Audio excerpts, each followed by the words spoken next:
पश्चिम बंगाल की मुख्यमंत्री ममता बनर्जी ने एकला चलो की नीति अपनाने का ऐलान कर दिया है। कांग्रेस और वाम दलों के साथ आम सहमति न बनने पर ममता ने यह कहा है कि वो बंगाल में अकेले चुनाव लड़ेंगी। इस बड़े राजनीतिक घटनाक्रम पर विपक्षी दलों की तरफ से बयान आने शुरू हो चुके हैं। बीजेपी ने कहा कि उनका फैसला हताशा साबित करता है। बीजेपी आईटी सेल के प्रमुख अमित मालवीय ने राहुल गांधी और 28 विपक्षी दलों के गठबंधन आईएनडीआईए पर निशाना साधा। अब कांग्रेस की ओर से ममता बनर्जी के फैसले पर प्रतिक्रिया आई, वो भी पहली प्रतिक्रिया कांग्रेस के महासचिव जयराम रमेश की।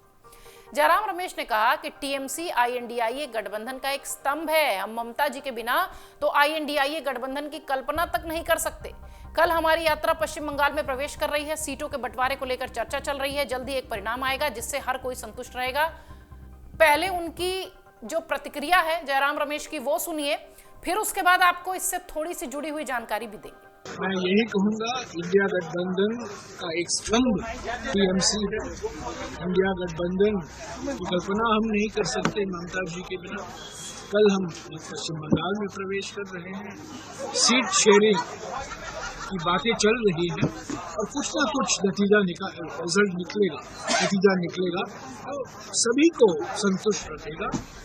अभी मैं यही कहना चाहता हूँ कि ममता जी का हम बहुत सम्मान करते हैं, बहुत आदर करते हैं और ममता जी ने जो कहा कि बीजेपी को हराना उनकी प्राथमिकता है, उस भावना के साथ ही भारत जोड़ो न्याय यात्रा कूच बिहार में कल दोपहर को प्रवेश करें। तो यात्रा में शामिल होना चाहती हैं तो इन्विटेशन दीजिए आप लोग।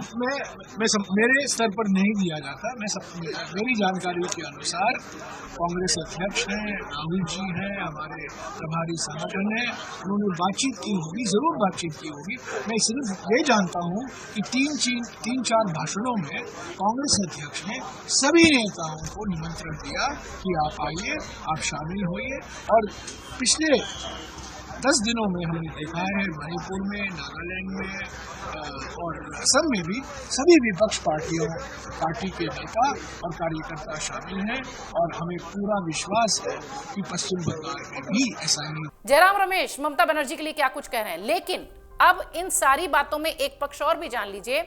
ममता बनर्जी इस बात से भी नाराज हैं कि बंगाल में राहुल की न्याय यात्रा आने वाली है और उनसे चर्चा नहीं हुई। एक नाराजगी ये। दूसरी ये कि ममता बनर्जी ने बाकायदा ये बात लिखी है कि जो भी सुझाव हम दे रहे हैं उस पर अमल नहीं हो रहा है, उसे सुना नहीं जा रहा है, इसलिए हम बंगाल की सीटों पर अकेले चुनाव लड़ेंगे। जयराम रमेश की बातों के बाद यह भी जानना आपके लिए जरूरी था। अब आपको बताते हैं कि ममता ने दरअसल कहा क्या। ममता ने आईएनडीआईए गठबंधन से आईएनडीआईए गठबंधन ने मेरा कोई प्रस्ताव नहीं माना है, ऐसे में हमारी पार्टी अकेले चुनाव लड़ेगी, ये उनके शब्द थे। उन्होंने कहा कि बंगाल में किसी भी पार्टी में तालमेल नहीं है। इतना ही नहीं, उन्होंने आरोप भी लगाया कि राहुल गांधी की भारत जोड़ो न्याय यात्रा के लिए उन्हें अब तक न्योता नहीं भेजा गया है। जैसा कि हमने आपको बताया कि वो नाराजगी जाहिर करती दिखाई पड़ी। ममता ने कहा कि हम सेक्युलर पार्टी हैं, बीजेपी को हराने के लिए हमें जो करना पड़ेगा हम करेंगे। हम आईएनडीआईए गठबंधन का हिस्सा नहीं है। इसके बावजूद भारत जोड़ो यात्रा निकालने को लेकर हमसे बात नहीं हुई। बंगाल से जुड़े किसी भी मामले में हमारा संपर्क आवश्यक है, हमसे नहीं किया गया। बंगाल के सीएम ममता बनर्जी ने एक दिन पहले ही कांग्रेस को नसीहत दी थी। उन्होंने कहा था कि कांग्रेस लोकसभा की 300 सीटों पर चुनाव लड़ सकती है, लेकिन उसे कुछ क्षेत्रों को पूरी तरह क्षेत्रीय दलों के लिए छोड़ देना चाहिए। पर कांग्रेस अपनी मनमानी पर अड़ी है।